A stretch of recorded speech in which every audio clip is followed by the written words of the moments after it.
IP&ART, Life 309 Global Project. Is Cusco one of the best places to live in?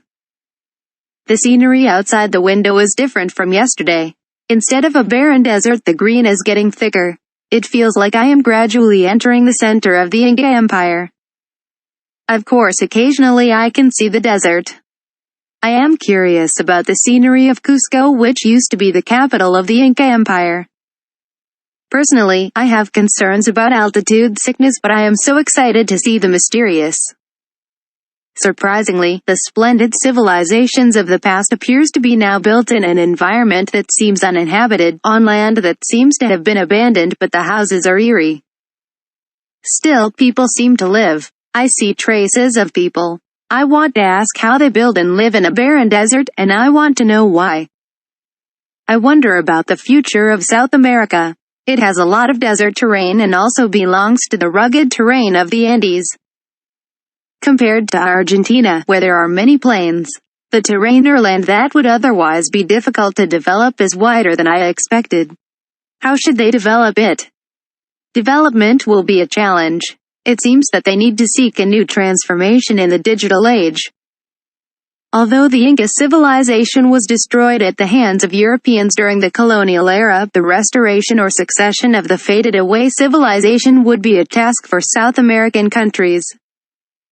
From my point of view, it seems that they have not yet found a clear direction or identity. It may be difficult to find the exact answer, but it is something they never give up.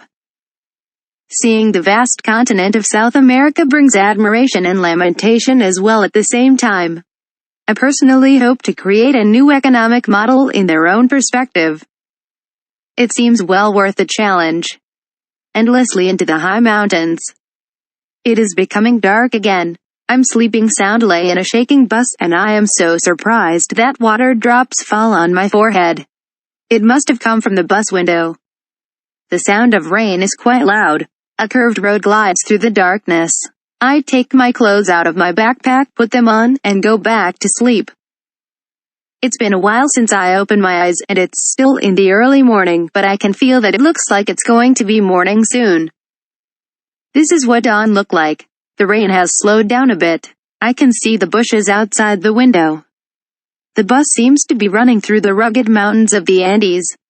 In Korea, in this case, we would have dug an underground tunnel rather than made a mountain road. The valley is full of water. The trees are sparse and the soil has a lot of sand mixed with it. Why is the whole mountain a little unsettling? It's like it's flowing. That's because there aren't many trees. I can see the mountain top far away. It appears to be surrounded by 4 cloud layers. I feels like meeting the dignified Andes for the first time. Cusco is located at an altitude of 3,400 meters above sea level. Baekdusan, the highest mountain in Korea, is only 2,744 meters high, so it is located in the higher level than I just imagined. While I fall into various thinking, the bus stops for a while. This is a city of Abancay. It's surprising that they formed a city in a mountainous area. Almost most of passengers disembark. There are many structures on the way of construction and left away. What happened? Is they left away due to the economic crisis? It appears that there is no other explanation other than that. The bus turns on again. Only a few passengers remain. The bus is running towards the high mountains. I am so curious about the past and present of the Inca Empire. It is a kind of surprise that I can see that a wide plain emerges from the high mountains. The bus passing through Abancay accelerates a little and runs towards the top of the mountain.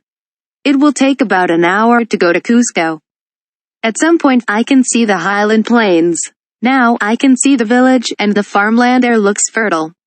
The surrounding forest is also much richer.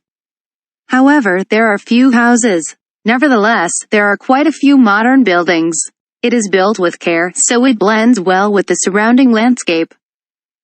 A cemetery in the middle of the village is also in harmony with the surrounding area. There is another world on the mountain. It is a quite amazing scenery in that it is the summit of a huge mountain from the bottom of the Andes. Finally, the bus arrives in Cusco. The city is bigger than I thought. And even though it is 3,400 meters above sea level, it is difficult to feel such a high altitude. It seems to have preserved its old reputation as the capital of the Inca Empire. Among the cities in South America I have seen so far, Cusco appears to be the most harmonious place between the past and the present. When I get off the bus terminal and ask about Cusco at the information desk, it is lucky that they are fluent in English. They kindly explain to me the way to get to Machu Picchu in detail. After I get out of the terminal and walked for about 35 minutes, I come to the city center. I find a restaurant in downtown Cusco. It's hard to find a place like a cafe. I see a place selling traditional Peruvian food. It reminds me of chicken dishes last time in Lima. This time, I'm going to try the porks.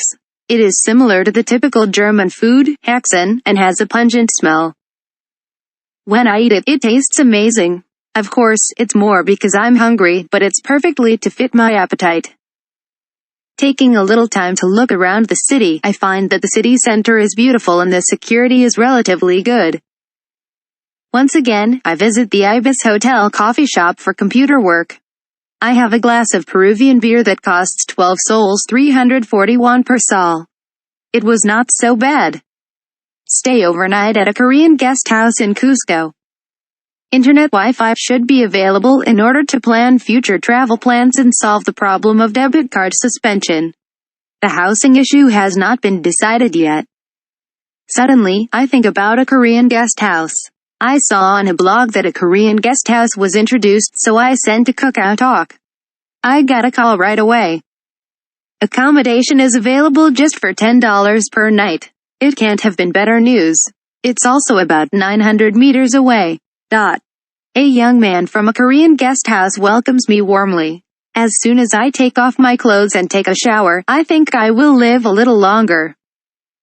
Anyway, I go to a nearby Korean travel agency and ask for a Machu Picchu tour schedule.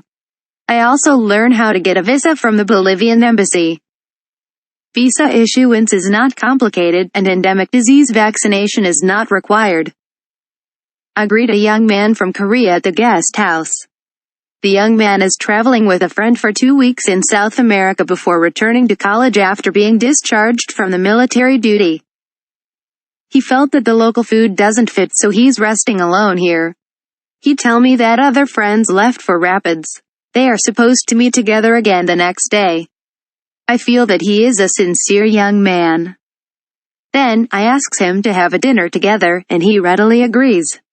We go to a nearby Korean restaurant around 6 p.m. It is surprisingly neatly decorated. I order kimchi stew and a glass of beer. It isn't the kimchi stew I had in Korea, but it tastes good. The young man gives me a number of advice while telling his travel story.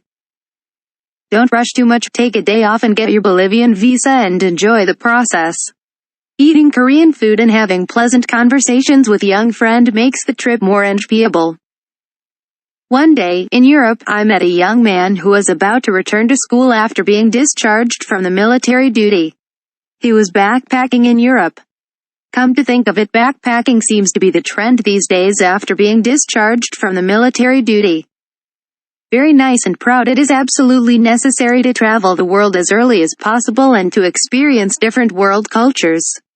Travel broadens our perspective on the world. Talk on the phone with 2 cards that have been suspended. Returning to the guest house, I have to solve the troublesome problem first. I make an international call to Korea. First, I plan to call the Nanghyup and ask them to cancel the use of the card. It will be so much inconvenient if I can't use the card. On the other side of the globe, a customer service representative unexpectedly says that my card has been suspended due to suspicion of fraudulent use. The card was played simultaneously in Brazil and Peru. Just 10 hours ago, they tell me that they received a call requesting cash withdrawal from Brazil. So it was rejected. It was amazing. When I was in Peru, someone asked for cash in Brazil. Of course, it is illegal card duplication. Where was it copied? I realize why I should be careful about using my card abroad.